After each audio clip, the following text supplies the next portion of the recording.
Hello everyone. Today we are going to discuss about the heat transfer. It's a very important topic. Today we are going to discuss the basics of heat transfer. What are the modes of heat transfer and all that.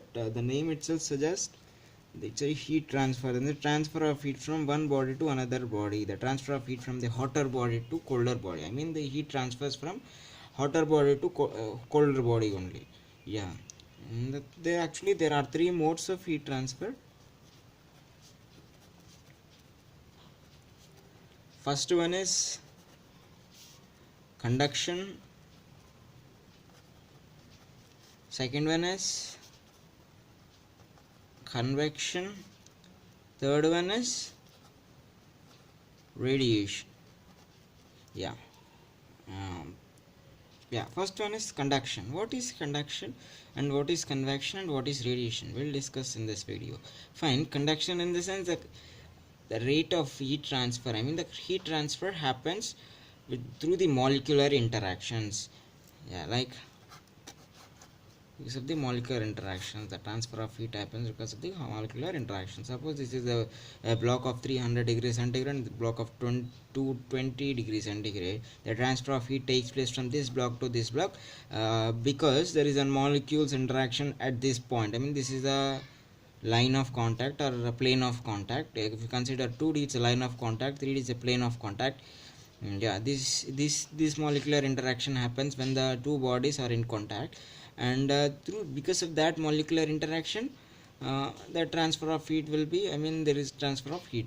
The next thing is convection. Convection in the sense a transfer of heat because of a flow of a medium, I mean the flow of a fluid in the sense fluid in the sense the thing which flows is called a fluid. A fluid in the sense that may be air, water, or other liquids, or any fluids.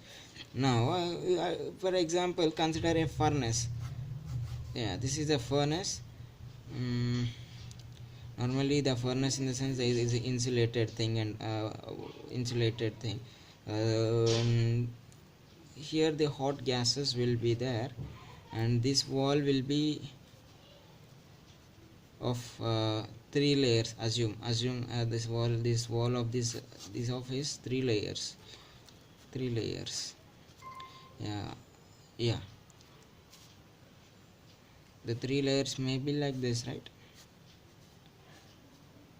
This is a wall in which these are the hot gases. This is a furnace, I mean this is a furnace. This is a hot gases, and this is a atmospheric temperature gas, I mean the atmospheric temperature. This air will be in atmospheric temperature at 27 degrees centigrade, and this assume this have a 200 degrees centigrade. Inside that furnace we have a 200 degrees centigrade. And now I'll show you the difference between the conduction and convection here. The convection in the sense the fluid is having the temperature. Here the fluid is transferring the temperature to the part, I mean the solid, I mean this first part. This is called as convection, and we do have a convection coefficient, convection coefficient, that is H. And next is the transfer of heat will take place from the part 1 to part 2. This is conduction, as we have discussed because of the molecular interaction. We don't have any solid molecular interaction. There is a fluid here and there is a solid here. So in this type of transfer of heat is convection, and this type of heat transfer is conduction. In the same way here also, normally this will be bit hot than the room temperature. Assume this is around 40 degrees centigrade. The transfer of heat will be in this order, in this direction. The 40 degrees tries to heat up the atmospheric temperature, that is coefficient, I mean the convection. And next one is conduction, is the part 2 to part 3.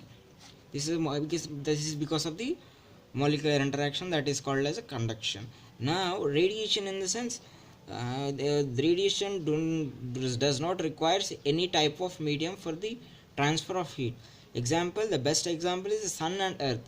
Between the sun and earth we have space. There is no medium, or else there is no air or any other medium to transfer something. So that rate of, I mean the heat transfer takes place when there is no medium, that is called as radiation. fine. We'll go in detail regarding conduction. As we know, conduction is the transfer of heat because of the molecular interaction. This was given by the Fourier, and he also given a governing equation regarding that. Actually, what is Fourier's law? According to Fourier, the rate of heat transfer is proportional to rate of heat conduction is proportional to the area measured normal to the direction of heat flow and to the temperature gradient in that direction.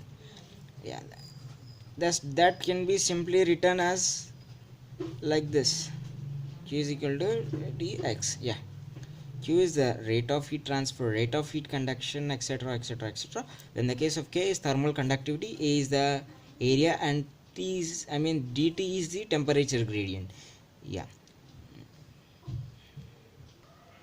Yeah, we'll see a small example about the conduction.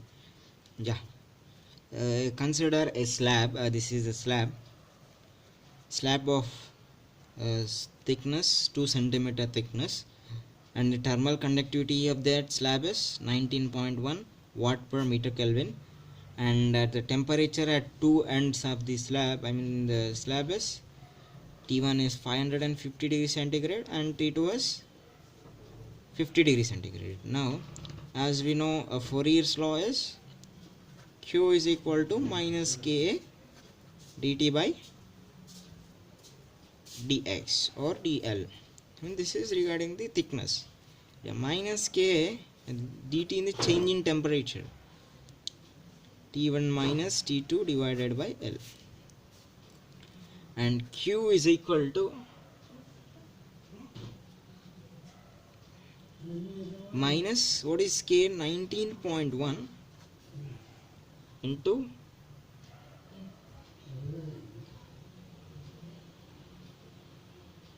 so this is plus, the actual thing is minus Ka T2 minus T1 by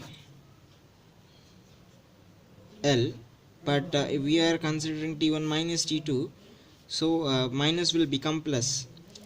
And what is T1? T1 is 550 degrees minus 50 degrees divided by thickness is T2 into 10 power minus 2 meters. Now calculating all this, we get 477.5 watt per meter square. Yeah, we get 477.5 no, it's kilowatt, 477.5 kilowatt per meter square. Yeah, that is all about conduction, and in the next lecture we go for convection.